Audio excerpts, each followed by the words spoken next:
These cloud forests in the Andes tropical mountains are less than 1% of the world's land surface, but they are home to a universe of wildlife. According to research by the Critical Ecosystem Partnership Fund, there are tens of thousands of species of plants, microorganisms, and animals that live here. Biologist Rubén Darío Palacio says published research shows a decrease in cloud forests in the region over the last 100 years. The reason? Cloud forests have become fragmented and degraded because of agriculture and land purchases.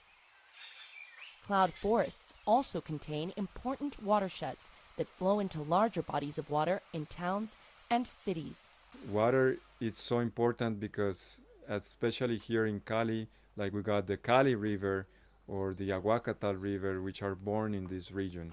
And the best way to preserve our water resources is to actually preserve the forest around it and make sure it's in a healthy state so it can continue to do its function of, say, water provisioning. In 2014, Palacio and colleagues launched a nonprofit foundation called Ecotonos, dedicated to conservation and research of the Andes tropical forests.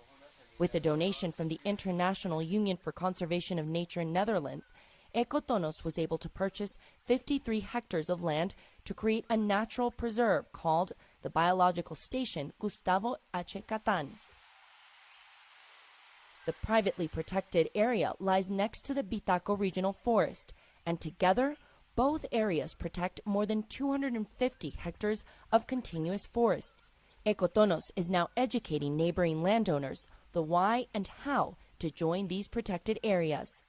This sign reads, it is a rural private property named Penelope, and they signed an agreement to conserve the water and forests on this land. Private properties joining in conservation work helps preserve the habitat of endemic species like the chachalaca, which can only be found in the cloud forests of Colombia.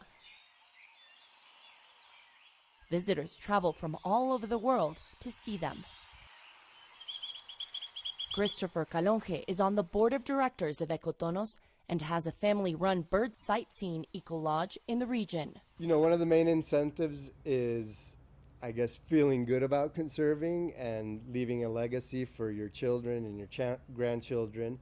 But I think it's important to find the economic benefit in conservation. So one of the ways to do that is catering to birdwatching tourists. Private landowners showing they can do their part and benefit when restoring important corridors of water and wildlife. Michelle Vega, CGTN, Valle del Cauca.